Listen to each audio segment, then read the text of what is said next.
holding an in-out debate is very interesting if they want to do that, but it really doesn't address the issue in hand, because if there is eventually a referendum where that is explicitly or implicitly the question, that is still a few years away. And so having that debate now might be a testing ground, but it's a premature testing ground. They are now electing representatives to represent the United Kingdom in a parliament with very substantial legislative and budgetary power and influence, and where the issues in relation to what you want done on all of that are the key issues, I think, confronting the European Parliament in its next mandate.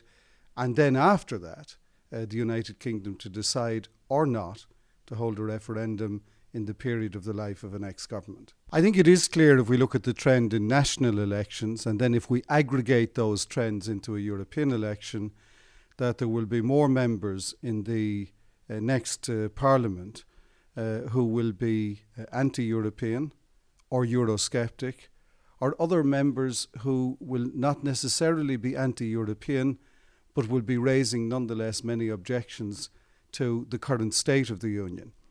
My own guess, looking at the numbers, is that that group, currently non-aligned, the unattached or non-inscrits, which numbers around 30, is likely to perhaps triple its size. So you would have 90 persons whose current designation could be that group.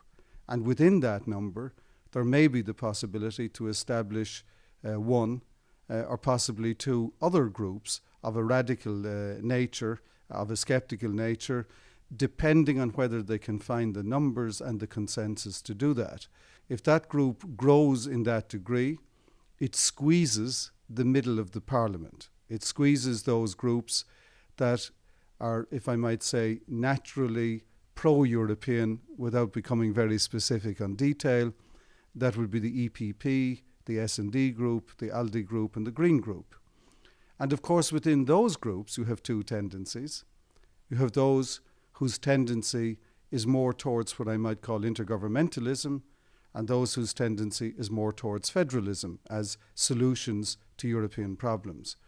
So mobilizing the necessary parliamentary majorities for qualified majority votes, that's how the Parliament exercises its influence, in a squeezed middle, which is also diverse and not homogeneous, will be a significantly tougher political challenge.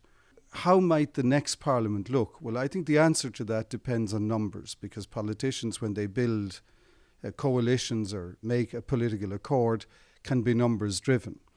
One obvious option could be the grand coalition kind of option, so that would be EPP and Socialists.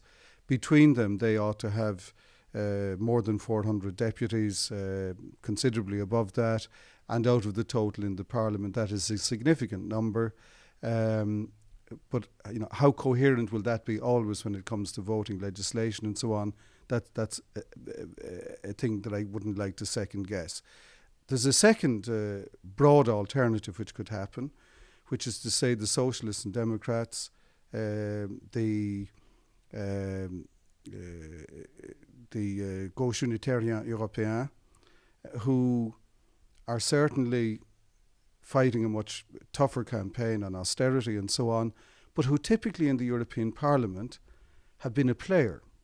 They're engaged, they vote, they take part, and typically they've tended to vote for socialist nominees for key positions in return for whatever would come in their direction within the scheme of things.